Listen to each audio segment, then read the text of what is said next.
I've been having a good year. You guys having a good year so far? Yeah? Okay, cool. Some positivity. I like that. I dig that. Yeah, I've been having a pretty good year myself. Like this year, I finally grew out my hair because I wanted to be sexier. Okay, ladies, that wasn't a joke. Okay, that was rude. All right, but here's the thing I learned today. The big thing I learned this year is that I think it worked out too well. Yeah, because the problem is that when my white friends all grow out their hair, they all look like gods of thunder, like Thor. But then when I grow out my hair, especially from behind, I just look like an Asian woman.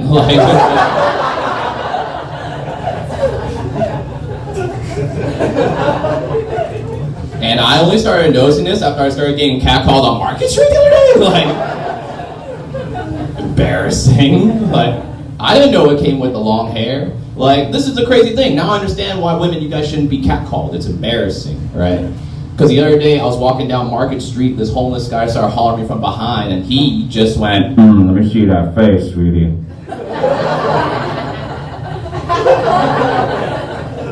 And then I turned around and he was just like, oh shit. I didn't mean to holler at a lesbian.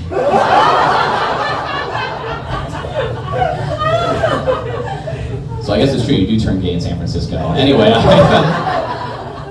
been having a phenomenal year. Some more things about me. My name is Dan Guan. That's my English name. I'm a Chinese guy in the Bay Area, which means I'm Filipino, and I have a Chinese middle name as well. Yeah, my mom told me, she was like, I gave you that middle name so you wouldn't forget where you're from. Yeah. And I was like, cool, what does it mean in English? And she said, it means Chinese guy.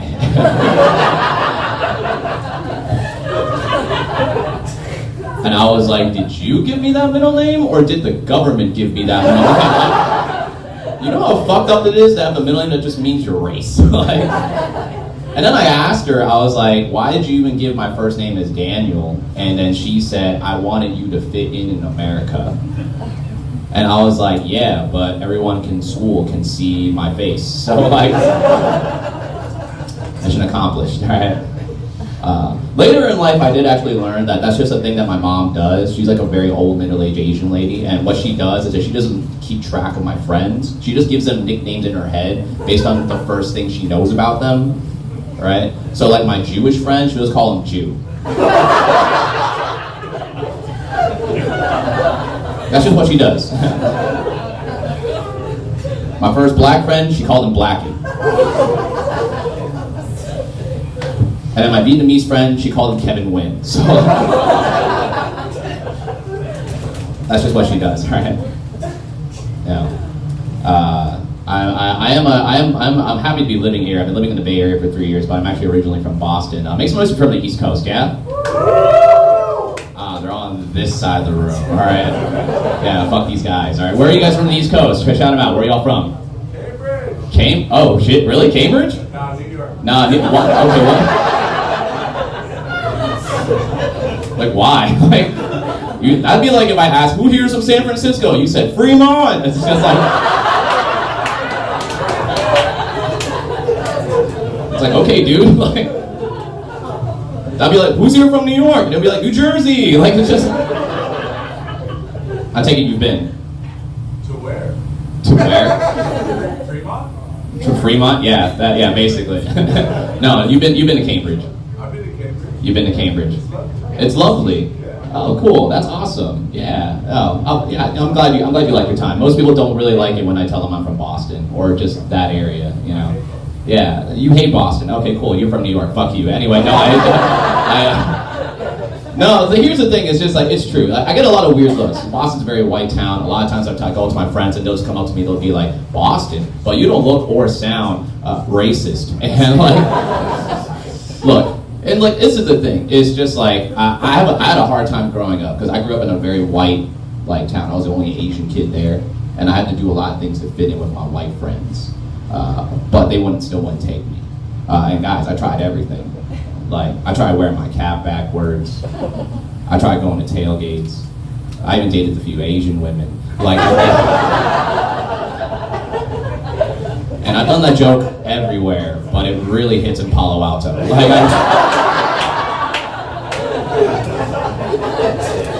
I don't know what they're doing in Stanford, but it's just some crazy genetic experiment. Like,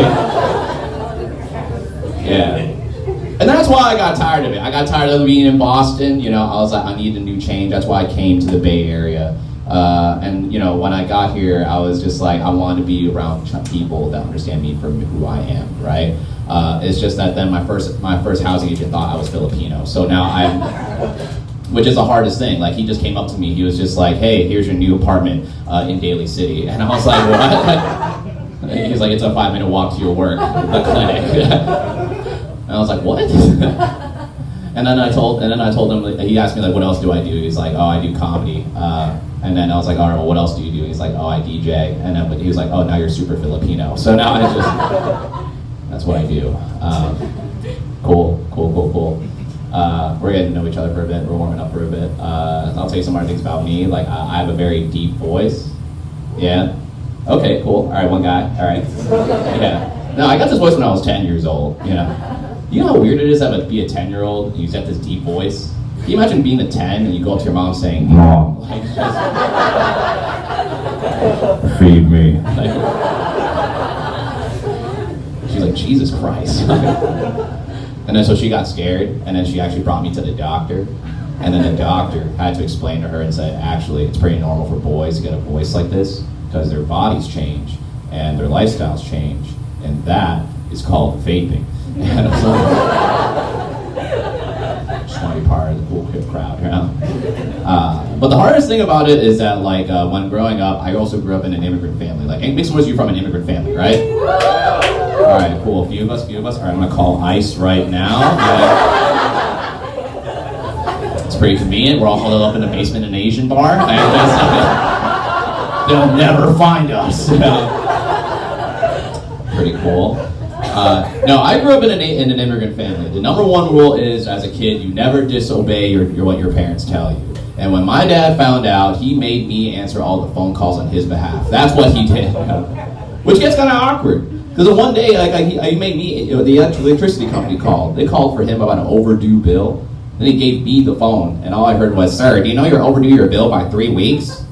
And I was like, well, please don't take away the Xbox Live? Like, they're just not gonna believe that. No, my dad's a very funny man. He's a very stern immigrant dad. He's like, does your dad do this where he's like so stubborn, he acts like he knows everything, but he doesn't really know everything? Yeah? Yeah. See, it's annoying, right? It ruins every father-son moment. Like, the other day, I took him out to dinner. He looked at me and was like, son, this is the worst egg roll I've ever had. I could have made it better. Why'd you take me here? To which I looked him in the eye and said, Dad, that's a burrito. Shut the fuck up and eat it, all right? No, I still love my dad. We covered parents, we covered myself, we'll cover some other topics. Yeah, I've been trying to have a good year. I've been trying to date a little bit more. Make some noise if you're dating out here in San Francisco. We dating out here? Okay, a third of us, and 2/3 of us just sad as fuck. Okay, that's pretty accurate for San Francisco. Can we all agree that dating's hard, though? Yeah. Why is it all the women that say yeah, basically? Dating is hard. Oh my god, yes. Here's the thing, is that, like, dating is hard, here in San Francisco especially. But the one thing that never ceases to wows me is that I love how everybody is so open-minded. Like, you guys are so open-minded that everybody here is interracially dating. And, like, no, it's like everyone is interracially dating, and if you don't, you're racist. Like, it's just not like, and like, I didn't realize that when I got here. That doesn't happen in Boston. Like, the first bar I walked into my first week when I moved here, a Latina woman came up to me and she was like, hey, let me get your number. To which I was like, that is progressive. And then she walked home with another Chinese guy, and I was like, that's not progressive. Okay, that's rude. Okay. But then here's the thing, she still had my number, and then the next morning, I got a text, and it was from her. And you know what she said? She just said, hey, thanks for walking home with me last night. I had a really fun night. When can we do this again? To which I was angry, So then I wrote back, hey, I'll be there this Friday night. Okay, so, hey, I've been Dan Guan. You guys ready to get the show started?